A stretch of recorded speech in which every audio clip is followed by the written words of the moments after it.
Vamos lá? Todo dia o sol levanta e a gente canta o sol de todo dia. Vim na tarde, a terra cora e a gente chora porque fim na tarde. Fim na tarde, a terra cora e a gente chora porque fim na tarde. Quando à noite a lua mansa e a gente canta venerando a noite. Quando à noite a lua mansa e a gente canta venerando a noite.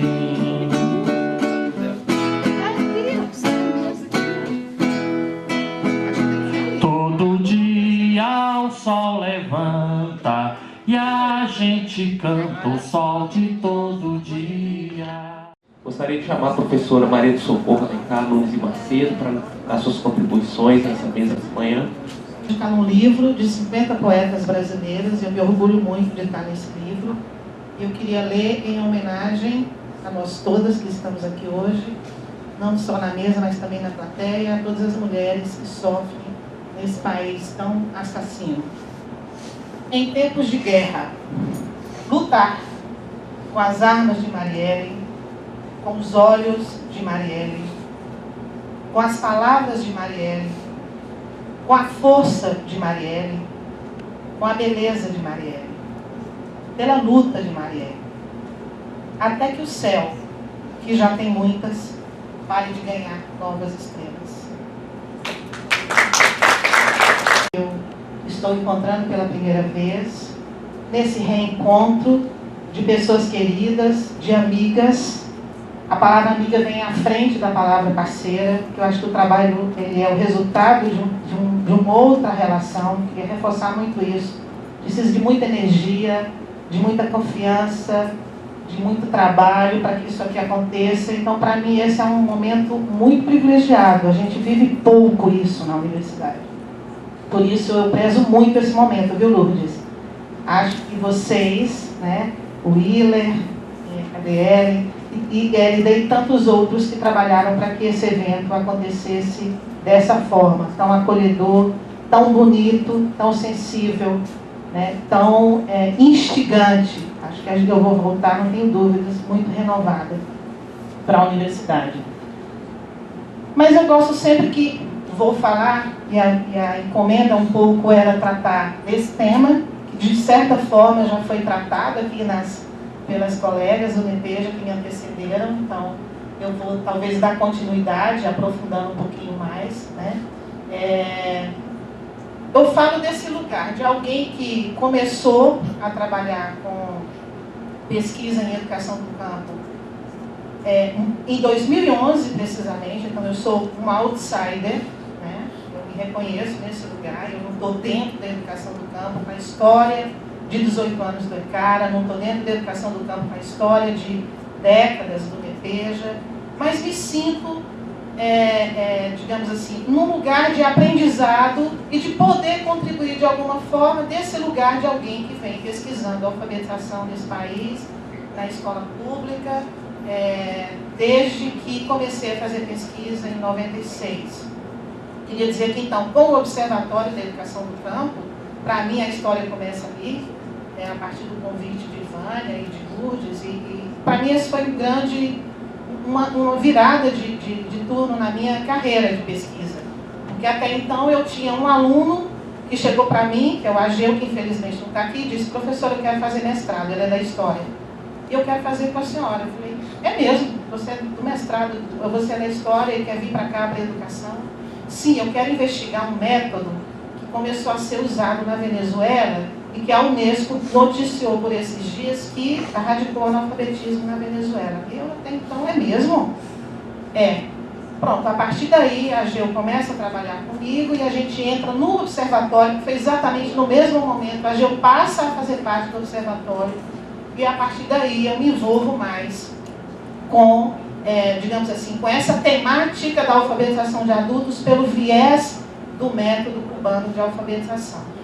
Tenho aprendido muito, tenho refletido muito, então eu queria dizer para vocês que o que eu vou trazer são reflexões de quem está mexendo com a pesquisa, então é um lugar muito específico, e de quem acha que a gente precisa construir um conhecimento cada vez mais aprofundado, dado o espaço, né, que a alfabetização de adultos tem hoje, que esse método tem na alfabetização de adultos hoje no campo. Então, acho que é importante. Queria dizer também que esta foi a primeira dissertação no Brasil, né, essa que eu orientei, tanto que a partir da publicação no banco de tese da CAPES, a gente começou a ter pessoas querendo, né, porque ninguém está pesquisando, assim, né, impressionante. E já li, tem mais alguns trabalhos, ontem a Vânia me contou de mais um, e eu quero ler. Eu sei que na América do Sul tem, tive acesso a uns 2 trabalhos, de modo que acho que é hora da gente começar talvez a se dedicar um pouco mais. Eu estou terminando um projeto esse ano com um tema do letramento acadêmico, mas eu quero me dedicar em paralelo, acho que é possível, a aprofundar ainda mais.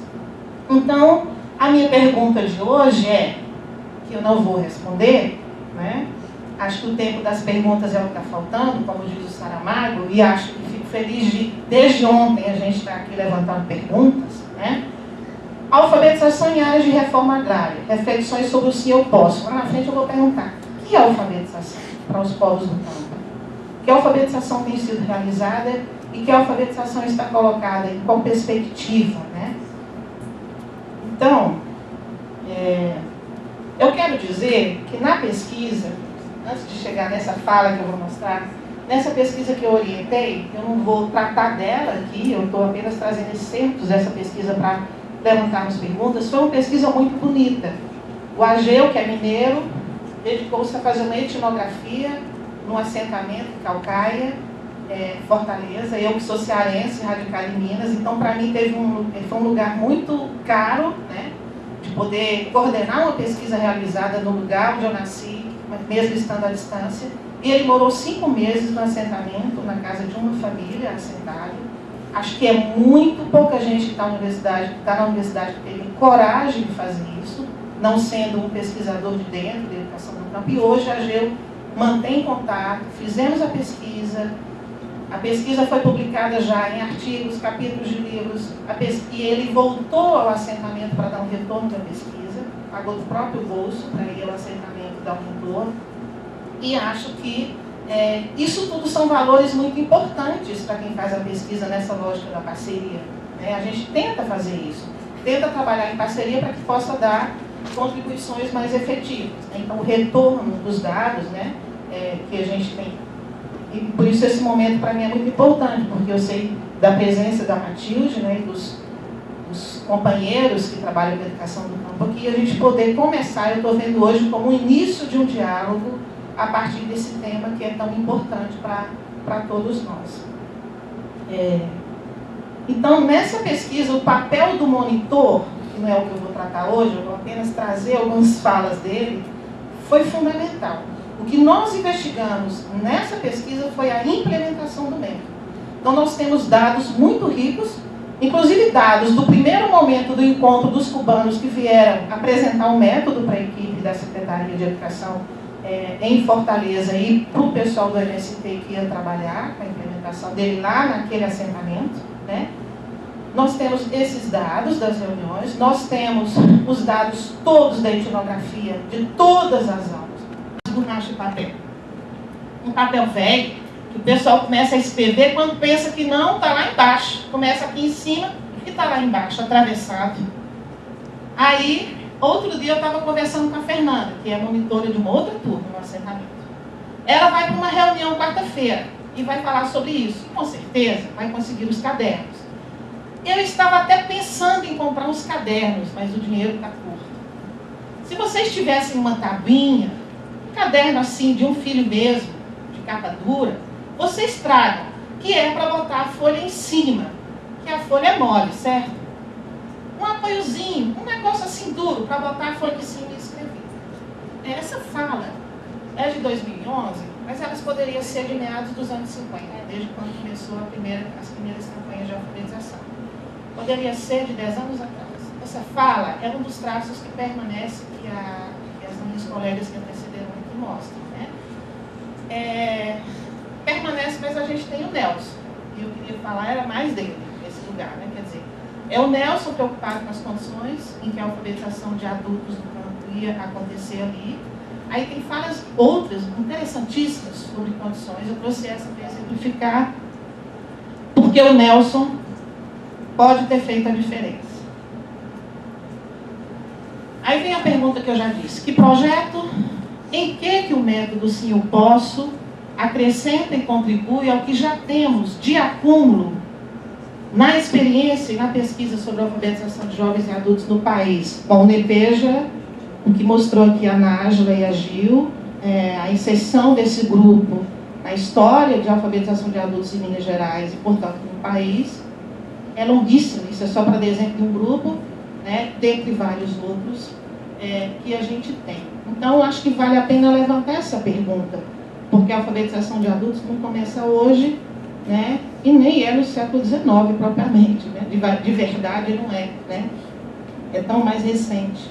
E aí eu queria mostrar para vocês, fiz um recorte temporal de 58 para mostrar, então não vamos discutir isso não, só quero mostrar.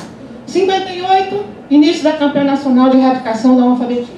60, Paulo Freire, com o movimento de educação popular, né, através do Centro Populares de Cultura, o projeto lá do Rio Grande do Norte, que é o que ficou na referência, né? Aí vem a Mobilização Nacional contra o Analfabetismo, MNCA, e o Programa Emergência, em 62. Vem o Mobral, em 67. Vem a Fundação Nacional para a Educação de Jovens e Adultos, em 85. Vem a Fundação, vem em 90, Fernando Collor de Mello, com o Programa Nacional de Alfabetização e Cidadania, quem se lembra? Fernando Henrique Cardoso, com Alfabetização Solidária. 98, Pronera, que está aí em vias de não acabar. Movimento MOVA, que já foi falado aqui hoje, 99. 2003, Brasil alfabetizado. Coisa pra caramba. A gente não pode dizer que o país não formulou políticas, nem programas, nem de sobra. É quase que a cada 2 anos uma política diferente. Eu digo assim, sendo alguém que pesquisa ali dentro da área de educação de jovens adultos, tem alguma coisa errada num país que a cada 2 anos, a cada mudança de governo, começa tudo de novo, ignorando a história. E nós não podemos repetir isso, eu acho. Eu acho. Então, tudo que o Nelson falou naquela aula serve, se a gente for ler as análises desses programas, serve para esses programas. Há críticas, inclusive, sobre o Brasil alfabetizado, que eu vou mostrar agora, que é um dos programas que mais avançou na concepção. Eu preciso reconhecer isso. O programa Brasil Alfabetizado, o governo Lula, é o que mais avançou. E eu queria trazer essa concepção. Tem uma aluna minha que estudou a implementação do programa em Belo Horizonte. Estudou a implementação, não, estudou uma das turmas do programa na cidade de Belo Horizonte. Muito bonito o trabalho, né, que eu orientei. O que é o Brasil alfabetizado em termos de concepção de alfabetização? Queria mostrar isso porque isso tem a ver com a minha fala hoje, com o modo como eu vou talvez encerrar a fala. Diz lá política, né? É bom lembrar que isso é uma política, isso não é um artigo científico, não. É a política dialogando com as pesquisas que a gente faz na universidade, né? Diferentemente do Mobral, que eu tive o prazer e o privilégio de ser analista das cartilhas do Mobral quando começou a análise de livros didáticos nesse país. E eu diversos contextos sociais. Aí o princípio da diversidade, de que o Munarim falava ontem. E que a gente sabe que é muito caro, né? Continuando, vivenciada nos diversos contextos sociais, as práticas de leitura considerando diferentes linguagens. Isso é avançadíssimo, tá? Isso é avançadíssimo em termos de pesquisa. Valorizando aspectos relacionados à diversidade cultural, ao mundo do trabalho, garantindo a apropriação de conhecimentos e direitos que contribuam para o exercício da cidadania. Eu posso dizer para vocês que aqui a gente tem uma concepção avançada. Só que a gente sabe que é uma grande distância entre o que a gente concebe e aquilo que na prática a gente consegue fazer, tá? Não vai nunca haver essa coincidência, Paulo Freire já falou disso. Então, continuando, aí a gente tem Sérgio Haddad fazendo uma pequena discussão, né, do próprio Programa Brasil Alfabetizado, ele diz, o que ele diz lá? Vamos chamar o Nelson aqui, tá?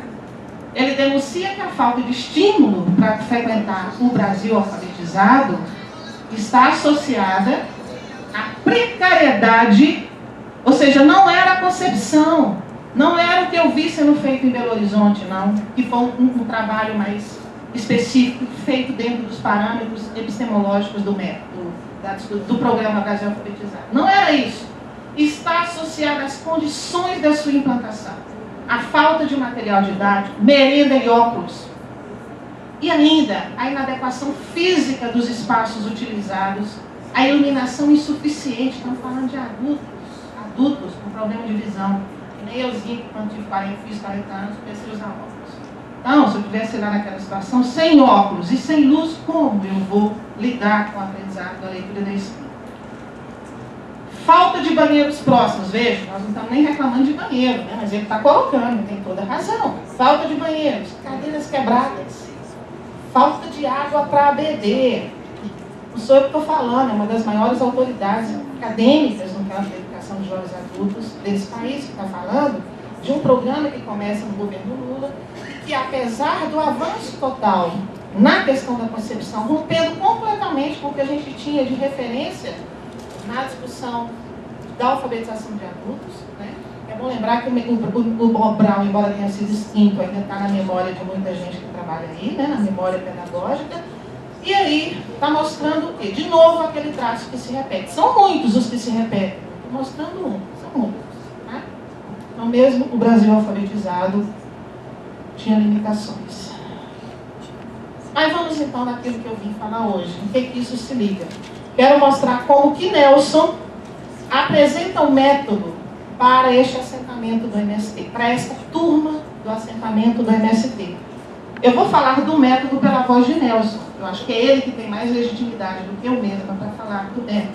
Ele diz, lá em Cuba, foi criado assim esse método via televisão já há algum tempo. Não sei quando ao certo, mas em 3 meses, todas as pessoas que passavam por essas aulas souberam escrever todas as letras, souberam escrever cartas para os filhos, para uma pessoa que estava distante, para um pai, para uma mãe. Quem não sabia escrever o nome, aprendeu. 3 meses, reforça aí. Aí, depois desses 3 meses, o certo, Deus queira, é que vocês estejam escrevendo cartas para qualquer pessoa. O método é isso mesmo, quer dizer, eu não vou entrar em detalhes, aqui não é o espaço da gente ficar discutindo as especificidades do ponto de vista linguístico, nem sociolinguístico, nem mesmo pedagógico, né? Estou trazendo aqui uma visão bem panorâmica das reflexões, só para, por exemplo, se vocês estiverem com dúvidas. Não, se vocês estiverem com dúvidas, vocês podem me perguntar, mas quem vai dar as aulas mesmo é uma mulher que está aí dentro, na TV. Ele está falando de adultos bem já idosos, na verdade, né? Certo? Ela vai dizer tudo. Eu vou dar a pausa e ela vai explicar. Se você pega o método, é exatamente isso mesmo, né? Vem toda uma orientação de como o monitor deve trabalhar. Ele não é em nenhum momento tratado como professor, ele não é tratado mesmo nem como mediador, ele é tratado como alguém que é um assistente que está ali, que vai ligar o DVD, pausar na hora certa, até porque é um equipamento tecnológico que nem todos os adultos têm. Então, falando desse público, tem familiaridade, então ele é isso. Mas a minha questão aqui para vocês é que o Nelson foi muitíssimo mais do que isso. Tá? E aí é isso que a gente vai, talvez, problematizar ainda mais. Né? Já deu 20 minutos? Já estou caminhando mais para o final. Então, o método dele é composto desse kit, né? Nós não vamos falar muito dele aqui, né? O que eu vou mostrar para vocês agora é um pouco de termos que são utilizados que denotam um pouco da concepção daquilo que a gente está analisando sobre a concepção de alfabetização do método, tá? Então, são termos que estão lá, de pesquisas que já foram realizadas. Eu própria tenho o kit completo, eu consegui adquirir o kit completo do método. Então, o que é um método? 3 etapas. Como todo método, ele é etapista, né? Primeiro é de adestramento. A palavra fica aí para vocês pensarem o que significa, mas a palavra é essa. Aí vem o ensino da leitura e da escrita, que se refere, aprofundando, ao código mesmo, às letras, a juntar uma letra com a outra, né? É esse trabalho da fonética, da fonologia e de grafar esses fonemas a partir da lógica de que cada letra tem um número a ser atribuído. Tá? Vou pedir, não vou fazer igual do Paulo Freire, né, que é, digamos assim, a grande referência para discutir a alfabetização de adultos no Brasil, e a partir do campo que eu me inseri nele desde 96, que é o campo dos estudos do letramento. Tá? A escrita, portanto, não é uma técnica em que a gente aprende a juntar letras e sons. E aí, mas olha só, um outro princípio também, que esse não é só do método, tá? Isso, infelizmente, está em todas as políticas, está inclusive na academia, está na mídia, está na Unesco, está nos organismos internacionais, todos. Eles formulam políticas de alfabetização pensando nisso aqui. O analfabetismo limita o desenvolvimento do ser humano. Então, é muito difícil hoje a gente sustentar isso, porque senão a gente vai considerar que os sujeitos analfabetos no campo ou na cidade são limitados do ponto de vista do desenvolvimento humano. Né? Hoje já não conseguimos mais afirmar isso que afirmávamos até meados do século XX. Então, o campo que eu estudo, que é o do letramento, por exemplo, ele agrega muito valor a essa discussão, né? Na medida em que a gente não consegue mais ver o analfabeto dessa forma. E eu acho que essa é uma das grandes contribuições que o conceito de letramento deu no Brasil para pensar o analfabeto de uma outra forma e poder ter mais elementos empíricos de pesquisa para problematizar a visão do analfabeto na mídia e entre nós, muitas vezes. Estou já terminando, tá? Mas, como eu disse de Paulo Freire, eu quero dizer por ele mesmo. O que ele diz, né? Isso está aí, mas está lá nos anos 60, na pedagogia do oprimido, antes de ser publicado em português, né? Que foi publicada antes em outra língua.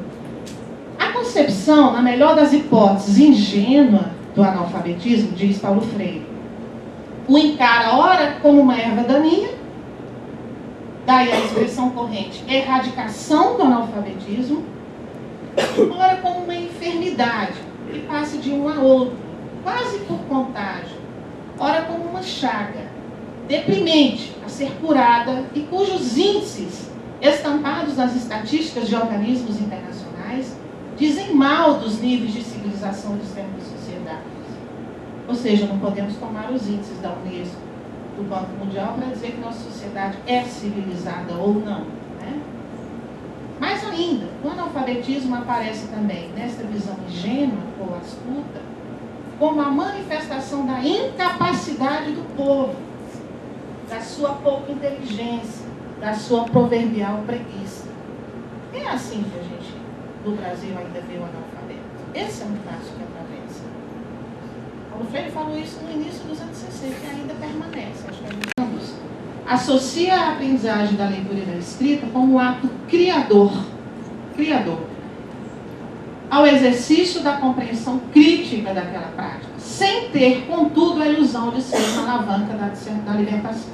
Ou seja, a libertação, essa que a gente quer do capital, é muito mais do que apostar numa política de alfabetização só, embora ofereça uma grande contribuição a esse processo. Ele está dizendo, chamando a atenção, se em algum momento a gente é ingênuo de achar que só a alfabetização alavanca a libertação, é preciso muito mais coisas. E não vai dar tempo aqui, mas é esse monte de mais coisas que precisa que aconteceu na Venezuela e que a Leonela contou pra gente. E nós não vamos ter tempo de falar aqui hoje. Se quiserem, eu falo em outro momento. Porque na Venezuela, o método foi construído no formato que ele tem no Brasil hoje. Ali foi a base, né? Foi, eu já estou fechando, foi inspirada no que ela fez no Haiti, que foi um trabalho com rádio. E aí ela vai, sob encomenda do governo da Venezuela, em parceria com o Cuba, ela formula o sim eu posso nos termos que a gente conhece hoje. Aí o MST também dá um outro formato, traduzindo para o Brasil, tá? É uma outra coisa, mas a base está lá. Só que na Venezuela, não vou discutir Venezuela aqui, nem teria conhecimento para isso, mas o contexto da chamada Revolução Bolivariana é que fez toda a diferença no processo de alfabetização lá. E ela reconhece isso. É a Leonela que reconhece, não sou eu que estou dizendo, não. Então, o método desse, num contexto que não seja revolucionário, talvez a gente tenha que pensar melhor. Em nenhum momento pensamos que o programa é para fazer um exame de ingresso na universidade. É para dar os primeiros passos, é para enlaçar uma letra com as outras, formar palavras, unir palavras e formar ideias. É como o jardim de infância, pré-escolar, onde se desenvolvem habilidades, destrezas, hábitos e conhecimentos que permitem a começar a seguir. Né? Então ela está dizendo, olha, o método não vai dar conta de tudo, mas aqui, se a gente quiser aprofundar, ainda há alguns elementos do ponto de vista linguístico, que eu acho que interessa quando a gente vai discutir a alfabetização, nessa perspectiva da técnica, né, de alfabetização que ela existe, mas que a gente não vai conseguir discutir muito aqui. Então, mas em muitos momentos da entrevista ela diz, não, a gente não está querendo resolver o problema da alfabetização com método. A gente está querendo dar um pontapé inicial. Mas mesmo esse pontapé inicial, é possível a gente discutir esse pontapé inicial pelo formato que tem. Por quê? Porque quando você tem um monitor que não foi instruído para fazer o que ele fez, porque o Nelson, que eu pesquisei, ele não recebeu orientação para fazer o que ele fez. E ele fez toda a diferença. Ele recontextualizou o conhecimento, ele não seguiu a lógica que está lá no método, ele fez muito mais coisas. Ele dialogou com a diversidade linguística, com a variação linguística daquela região, porque ele era de lá. Então, vários elementos que contribuíram para que aquela alfabetização acontecesse não foram extraídas diretamente, nem da formação que ele recebeu dos cubanos que vieram, nem tampouco do próprio material, que na verdade não vem acompanhado com uma formação, digamos assim, de educador. Né? Então, eu queria fechar dizendo que o Nelson, de um apertador de botão de DVD, ele se transformou num grande mediador. E eu acho que é isso que a gente precisa escutar e discutir, melhor dizendo, para que a gente aprofunde mais em relação à alfabetização a partir do Sr. Costa. Tá bom? Obrigada.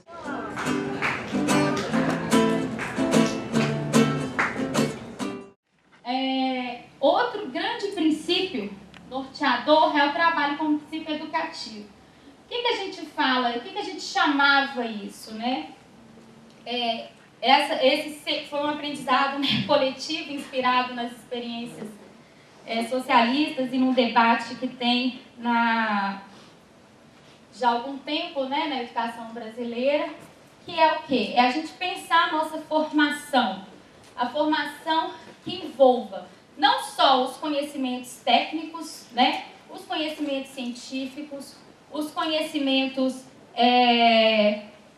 tecnológicos, né, quer dizer, que expressem a base de todas as produções científicas, mas também, principalmente, a formação política e a formação cultural, no sentido de que as pessoas possam ter acesso, né, ao que foi produzido historicamente pela humanidade, ainda que não seja um produtor de cultura, que possa, pelo menos, usufruir, né, de tudo que a humanidade vem produzindo.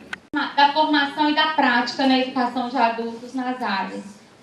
E a perspectiva freiriana, né, que é a conhecida de nós, é de lá, daí que a gente bebeu muito, dessa fonte, né, que pautada pela autonomia, pelo diálogo, né, permanente, pela liberdade, pela busca da liberdade e pela consciência, né?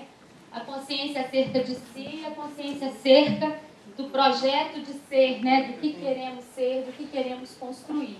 Então, eu trouxe algumas imagens de algumas áreas, de algumas salas de aula, onde o projeto, né? Os projetos ao longo desse tempo foram desenvolvidos, né? Eram oferecidas, eram salas de alfabetização de adultos e de escolarização nas séries iniciais do ensino fundamental. É uma diversidade gigantesca de práticas. De alguma maneira, nós tentamos mapear essa diversidade. Tem um livro que a Lurdinha mais tarde ela vai até sortear alguns exemplares, e ele é fruto de um estudo dessas práticas que foram realizadas ao longo desses 12 anos. São salas em acampamentos, em assentamentos, né? E um outro grande questão, né, que envolve os projetos ao longo do tempo, é a formação dos educadores. Uma formação, claro, né, que parte do reconhecimento e valorização do saber de cada educador, de cada educadora, e ampliação desse saber por meio de novas experiências e estudos. A formação aqui, ela não é concebida como um mero espaço de transmissão de novas tecnologias em educação, mas como espaço de cultura e de construção e reconstrução do conhecimento. Isso, para a gente, sempre foi um princípio fundamental. E como é que essa formação, né, do ponto de vista mais prático, ela era feita? Por meio dos ciclos de formação de educadores, das oficinas regionais e das visitas às salas de aula. Os ciclos de formação de educadores, eles aconteciam uma vez a cada 3 vezes ao ano, mais ou menos, onde nós reuníamos todos os educadores do projeto em Belo Horizonte. Essa construção do que seria debatido e discutido e o formato de discussão dos ciclos de formação, eles eram definidos a priori em reuniões do grupo gestor com representações da universidade, do INCRA, que era o financiador, dos movimentos sociais, dos coordenadores locais, que eram representantes do movimento.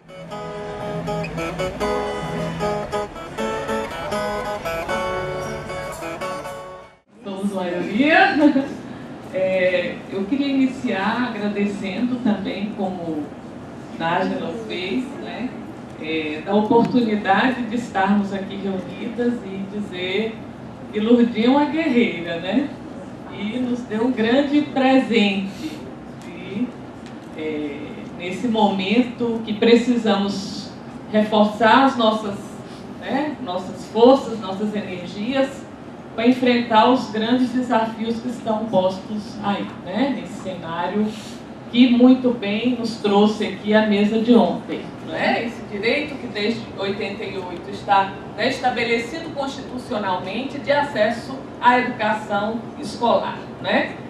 E pensar o quanto esse campo carrega marcas, que são marcas que eu chamo, né, tenho chamado de longa duração.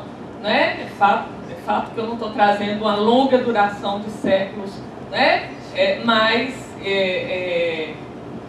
de muitos séculos, mais de um século, com certeza. Então, tem marcas que nós carregamos, né, nesse campo da educação de jovens e adultos, mas também os desafios contemporâneos, que terminam, né, agregando a esses desafios históricos. Né?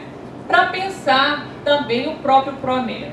Né? O próprio Pronera como uma política que eu considero fundamental. Né? Eu arrisco a dizer que o Pronera foi uma política, né? É uma política pública, o Pronera não acabou ainda. E eu quero fechar minha fala com uma pergunta, né? O que é que nós vamos, né, fazer em relação a esse cenário atual? Então, eu considero o Pronera como uma política hoje que mais avançou do ponto de vista da concepção, né, e do ponto de vista tanto do ponto de vista da concepção pedagógica como política, né, e que pode trazer contribuições importantíssimas para o campo da educação de jovens e adultos no Brasil. Né? Então, eu considero o Pronera esse grande espaço de construção. Eu diria que pode ser uma política que, e tem feito isso, né? Trazido contribuições importantíssimas para a educação de jovens e adultos. Bem, atualmente eu tenho me debruçado muito a pensar as políticas de educação de jovens e adultos de uma maneira geral, né? Um pouco como essas políticas têm se organizado e o Estado da Bahia como um foco, né, para pensar as políticas de educação de jovens e adultos, o enfrentamento da baixa escolaridade, né, da negação de direito aos jovens e adultos à alfabetização e escolarização, né, do fechamento das escolas, e eu diria que no campo da educação de jovens e adultos a gente enfrenta o fechamento das escolas na cidade e no campo, isso é agregado ao fechamento das escolas do campo. Então a EJA, ela se apresenta como um campo que enfrenta maiores desafios, né? Então eu vou trazer um pouco depois, mais no final, os dados do Pronera, não é? E um pouco, se der tempo, da educação do campo. Bem, eu queria trazer de reflexões aqui para a gente pensar o campo da educação de jovens e adultos na cidade e no campo. Eu diria que esse campo carrega marcas, né? Marcas que foram produzidas em determinados momentos históricos e que nós ainda não conseguimos nos desvencilhar delas, né? Claro que avançamos muito, mas tem marcas que vão, né, se colocando, né, cada vez mais presentes nas nossas experiências. Bem, aqui, nesse primeiro momento, eu estou falando um pouco dos pontos de partida, né, de onde de onde é o meu ponto de partida e de reflexão. Primeiro que campo é esse da educação de jovens e adultos? Ele carrega marcas, o seu público carrega marcas, né, de classe. Esse é o primeiro, né? Eu costumo dizer para os meus alunos, a educação de jovens e adultos é uma educação de classe, né? Ela é destinada às classes populares. Foi a essa parcela da população que foi negado o direito e é sistematicamente negado o direito de acesso à escola, né? As marcas, né, de raça, de etnia, de gênero, de sexualidade, né, geracional e regional, né? Quando a gente analisa o cenário, né, mais latino-americano, a gente vai percebendo que essas marcas estão presentes, né? Sei lá, da Argentina ao México, né? Claro que com especificidades, né, dos diferentes países da América Latina, mas tem alguns elementos que, né, grande parte dessas marcas se apresentam quando, né, se analisa o perfil da população, do público da educação de jovens e adultos, né? Então, em alguns países é a população negra, né? Em outros a população negra indígena, né? Em outros, em praticamente toda a América Latina, a gente encontra a população do campo, que ela é fortemente, a essa população que é negado o direito, ou seja, pela ausência de escolas, pelo fechamento das escolas, né, pelo modelo de desenvolvimento, né, que privilegia a cidade em detrimento, né, do campo, do contexto rural. Então, um pouco, né, e também, né, em parte desse país, e o Brasil é um deles, a educação de jovens e adultos entendida na perspectiva da escolarização, né? Então, a gente tem grandes desafios do ponto de vista, não é, da garantia de acesso à escola, né? O que nos diferencia um pouco dos países, né, do eixo norte, aí, ou do hemisfério norte, que de algum modo, né, democratizaram a escola básica, né, a escola elementar já há algum tempo. Então nós temos o desafio da escolarização, né, mas é claro que o que marca são as profundas desigualdades. Aquilo que Paulo Freire, né, nos dizia lá desde né, os seus primeiros escritos, né, não é o analfabetismo que provoca a pobreza, é porque existe pobreza e desigualdade, que existe analfabetismo, que existe baixa escolaridade, né? Então as desigualdades sociais estão, né, na raiz aí desse acesso desigual à escola, né? Bem, e agora é que eu entro um pouco nos desafios de longa duração, né? E aí eu diria que ao longo da nossa história, do ponto de vista das políticas públicas que nós conseguimos, né, construir, né, e das iniciativas, porque a educação de jovens e adultos, como diz Miguel Arroio, aprendeu a educar fora das grades, fora dos muros, né? O legado é importante, né? Não esquecermos do legado histórico da educação de jovens e adultos, pensada na perspectiva da educação popular, né? mas a educação de jovens e adultos, à medida, né, que ela vai também, né, se escolarizando, ela vai enfrentando um grande desafio, que é dar conta do modelo escolar, né? E Miguel Arroyo nos chama também a pensar sobre isso. Então, no momento em que nós conseguimos avançar um pouco do ponto de vista da oferta da educação de jovens e adultos escolar, seja no campo, seja na cidade, nós nos defrontamos com um grande desafio, que é pensar a EJA no contexto escolar e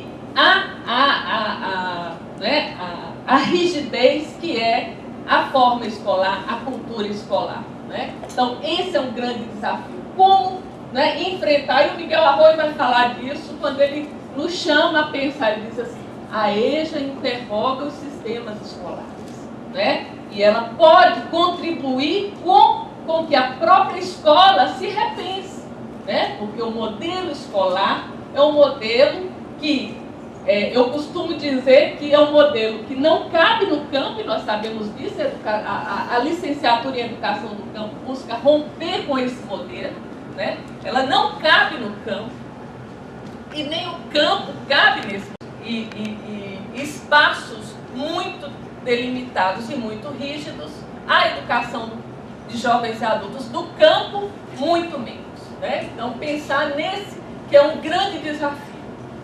A construção histórica do preconceito contra o analfabeto, né? E a Ana Maria Galvão nos chama, junto com a Maria Clara de Pia, mais, né? Não se localiza apenas nesse público que não teve a possibilidade, né, do domínio da leitura e da escrita, mas o público que frequenta a educação de jovens e adultos, e nós temos tentado compreender um pouco mais isso. Esse lugar, né, e como esse preconceito constrói subjetividades, né? A condição da oferta de educação de jovens e adultos. É claro que eu trago alguns elementos, nós poderíamos trazer muitos outros, tá? E a ideia de que ensinar adultos qualquer um pode fazer. Gente, isso é algo que nós carregamos desde as primeiras iniciativas de educação de adultos e alfabetização de adultos, que qualquer um pode alfabetizar, né? A gente pode remontar lá o século XIX, com, né, os trabalhos, as aulas noturnas, com trabalhos voluntários. A gente avança para o século XX, a primeira campanha de alfabetização de jovens e adultos tinha esse tom, não é? Qualquer um pode ensinar, é rápido, é fácil, né? E qualquer um pode fazer. Essa é uma marca que nós trazemos até hoje, né? Isso está presente nos programas, presente nas campanhas.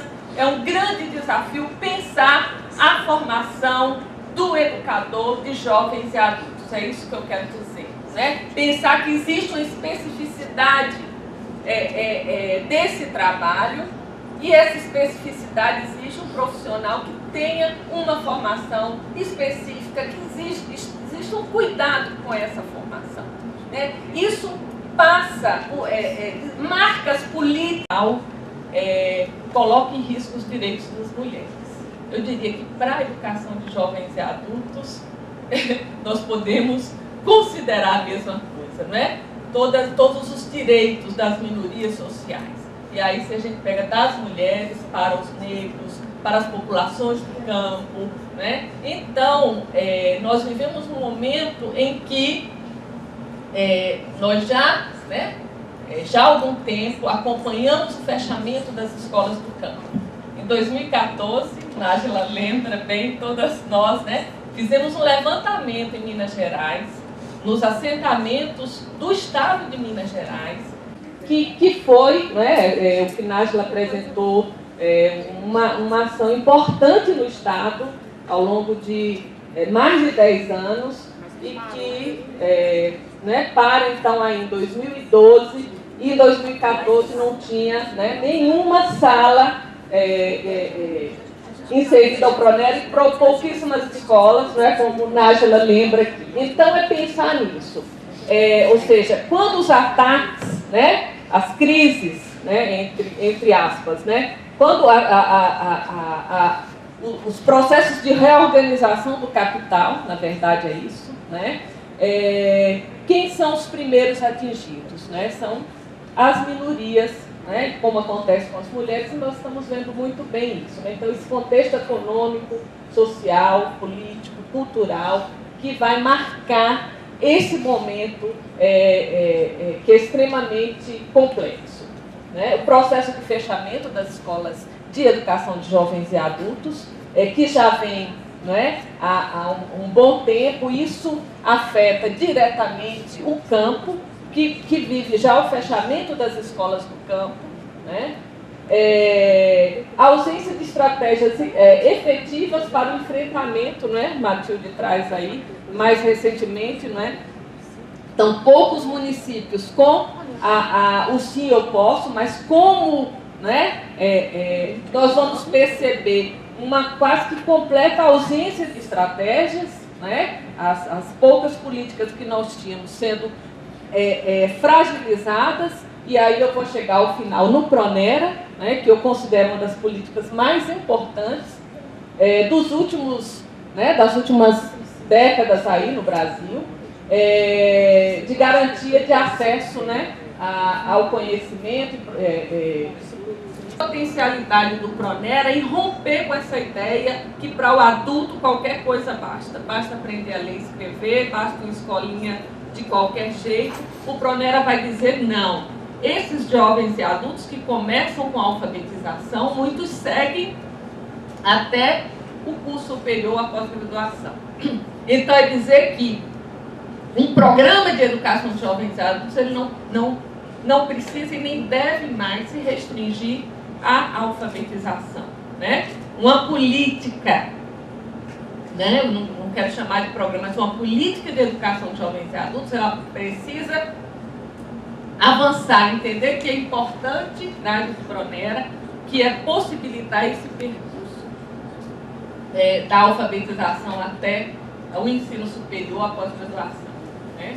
Então, um pouco, né, dos cursos, do cenário, então, uma quantidade de cursos em diferentes níveis de ensino, avançando também para campos de prestígio no interior da universidade, e o Pronera, nessa construção, a partir da tríade, né, universidade, poder público e movimentos sociais, vai provocar uma mudança significativa na universidade, né? O Pronera não só impacta o campo da educação de jovens e adultos, se não impacta, traz uma grande contribuição, e é preciso que a gente aprenda com essa experiência do Pronera, mas ela impacta profundamente a universidade brasileira, profundamente, né? Um pouco da abrangência, né? Então, olha só, a gente tem ali o estado, o Mato Grosso, né? Como, diríamos assim, o espaço em que o Pronera incide menos, né, o Amazonas ali, mas como ele se espalhou, se espraiou pelo país inteiro em ações que foram desde a alfabetização até a pós-graduação, né? Um pouco, né, de como essa oferta se deu, a EJA fundamental, o ensino médio, o ensino superior, né, como é que foi também a oferta no território nacional, para a gente perceber a potencialidade desse programa.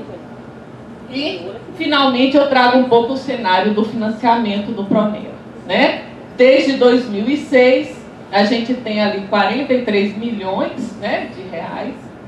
O programa, ele cresce muito dos anos de 2007 e 2008. Em 2009, ele sofre um golpe, né, um golpe profundo, e nós sofremos juntos, né, companheiras dos movimentos e aí, colegas, como nós sofremos com o nosso quarto projeto, depois de uma longa estrada, de muitos aprendizados, um projeto, né, com uma abrangência, né, imenso. Ele foi 144 turmas espalhadas no estado inteiro. Nós sofremos com o acordo do TCU, né, a proibição, toda aquela perseguição aos movimentos sociais, ao programa, como esse programa, que avançava para as áreas de prestígio, enquanto ele estava oferecendo formação de professores, alfabetização, estava tudo bem. Entrou no direito, entrou na engenharia, né? Ele sofre, e nós fomos ali tentando recuperar um pouco a partir de 2000, né? 2010, 2011, aí para 30 milhões, ó, chegamos a 70 milhões, foi o maior orçamento ali em 2009, 2010, quando nós tivemos esse grande projeto, né? O projeto que tinha um orçamento que hoje o programa todo, é quase o orçamento do programa hoje, né? No orçamento do projeto de alfabetização em 2014, 2013, né? 12 ele dá um pouco, né?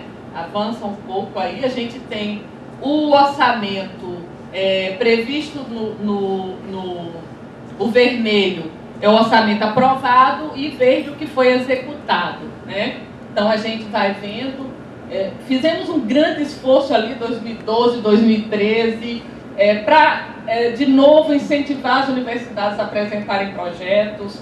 Na CPN 2014 nós tiramos uma centralidade que era retomar a oferta de projetos de educação de jovens e adultos, mas não tivemos tempo de fazer isso, porque em 2016 veio o golpe, e 2017, 2018, nós fomos tentando, né, lá na Comissão Pedagógica Nacional, pensar estratégias, né, como naquele cenário tão complexo, não construir estratégias de permanência do programa. E uma delas foi incentivar com que as universidades enviassem projetos, que nós tivéssemos muitos projetos aprovados, para que a gente pudesse, com esses projetos, né, pressionar por orçamento, né, por financiar. Bem, o cenário a partir de 2018 se torna muito mais complexo. Em 2018 o orçamento foi de 3 milhões de reais, mas que chegou ao final do ano com 17 milhões de suplementação orçamentária. Então, de uma maneira geral ali, em 2018, nós conseguimos, ao final, já no apagar das luzes de 2018, né, liberar recursos para os projetos em execução, e aí temos projetos que cobrem todo o país, né, praticamente todos os estados, projetos que vão desde a alfabetização ao ensino superior, e para 2019 o orçamento previsto é de 6 milhões de reais, né? Então, é um orçamento que não cobre nem os projetos que já estão em execução, né? E ainda uma grande estabilidade, não se sabe se o programa permanece no INCRA, né? Ou se ele vai para o MAP. Então, também existe uma disputa pelo programa, né, entre o INCRA e o Ministério da Agricultura, né? Então, há uma disputa nesse momento.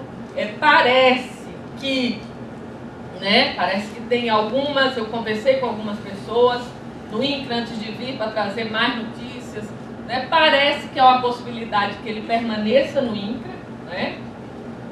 Mas o cenário é muito complexo. A Comissão Pedagógica Nacional já não se reúne desde a comemoração dos 20 anos do PRONER da Educação do Campo, mas com o FONEC agora, nós teremos o FONEC ainda esse mês.